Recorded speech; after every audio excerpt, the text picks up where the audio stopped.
प्यारे बच्चों, मैं आज आपको BA 4th सेमेस्टर हिंदी के बहुविकल्पीय प्रश्न समझाने जा रही हूँ, बताने जा रही हूँ, जो आपके लिए मोस्ट इम्पॉर्टेंट है परीक्षा के लिए। और ये आपके सभी कॉम्पिटिशन्स में भी हिंदी के जो विभाग है उसमें ये आते हैं, इसलिए आप इन्हें याद करें, पढ़ें और वहाँ परीक्षा में बहुत अच्छे नंबर लेके आएँ। देखिए क्वेश्चन, ये देखिए, ये है BA 4th सेमेस्टर हिंदी और पहला है क्वेश्चन कि अनुवाद शब्द मूल रूप से किस भाषा का यौगिक शब्द है?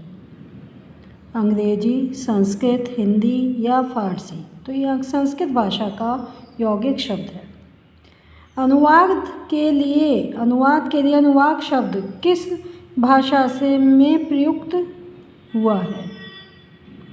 तो अनुवाद शब्द किस भाषा में प्रयोग किया जाता था पहले? प्राकृत में, लौकिक संस्कृत में, अपभ्रंश में या वैदिक संस्कृत में? तो वैदिक संस्कृत में अनुवाद शब्द प्रयोग किया जाता था। अगला क्वेश्चन है, अनुवाद का संबंध संस्कृत की धातु से है? अनुवाद शब्द में कौन सी धातु है? दृढ़ धातु है, वध धातु है, अनु धातु है या पद धातु है? अनु तो इसमें उपसर्ग है और इसमें वध धातु है, तो अनु उपसर्ग पूर्वक वध धातु से अनुवाद शब्द बना है। अगला है, प्राप्तस्य पुनः कथनम, यह वाक्य किस ग्रंथ का है? यह वाक्य किस ग्रंथ का है? प्राप्तस्य पुनः कथनम, शब्द अनुशासन का, रस सूत्र का, शब्दार्थ चिंतामणि का या वाक्य प्रदीप का? तो शब्दार्थ चिंतामणि का ये वाक्य है। अगला क्वेश्चन है, समस्त अभिव्यक्ति अनुवाद है क्योंकि वह अव्यक्त को भाषा के में प्रस्तुत करती है। ये किसका है? तो ये अज्ञे जी का है, भोलानाथ तिवारी जी का है, सेंट जोसेफ का है या नाइडा का है? तो ये अज्ञे जी का कथन है। अगला क्वेश्चन है, अंग्रेजी में सर्वप्रथम ट्रांसलेशन शब्द को किसने प्रयोग किया था? ट्रांसलेशन शब्द किसने प्रयोग किया था? कैटफोर्ड ने, मोनियर विलियम्स ने, सैमुअल जॉनसन ने या नाइडा ने?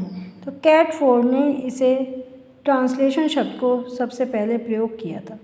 गीता, GETA, गीता अंग्रेजी अनुवाद प्रणाली किस देश से संबंधित है? फ्रांस से है, जर्मनी से है, जापान से है या अमेरिका से है? तो ये फ्रांस की अनुवाद प्रणाली है। अब है सूसी, SUSY, सूसी मशीन अनुवाद प्रणाली किस देश की है? चीन की है, भारत की है, जर्मनी की है या जापान की है? ये जर्मनी की अनुवाद प्रणाली है। वारेन वीवर किस देश के वैज्ञानिक थे? वारेन वीवर किस देश के वैज्ञानिक थे? जापान के थे, अमेरिका के, फ्रांस के या इटली के? तो ये अमेरिका के वैज्ञानिक थे। अगला क्वेश्चन है, रूपांतरण प्रजनक व्याकरण के लेखक कौन है? मार्क टूली, हडसन, चामस्की या चार्ल्स बेबेज? तो चामस्की इसके लेखक हैं। आंग्ल भारती का विकास किस वर्ष में हुआ था? सन 1992 में, 1993 में, 94 में या 1996 में? तो 1994 में इसका विकास हुआ था। वी चंद्रशेखर अनुसंधान केंद्र किस विश्वविद्यालय से संबद्ध है? कानपुर विश्वविद्यालय से, दिल्ली विश्वविद्यालय से, अन्ना विश्वविद्यालय से या राजस्थान विश्वविद्यालय से? तो ये अन्ना विश्वविद्यालय से संबंधित है। विचारों को एक भाषा से दूसरी भाषा में रूपांतरित करना अनुवाद है। ये किसका कथन है? डॉक्टर नगेंद्र का, डॉक्टर देवेंद्र नाथ शर्मा का, डॉक्टर दंगल झाल्टे का या विनोद गॉडसे का? तो ये डॉक्टर देवेंद्र नाथ शर्मा का कथन है।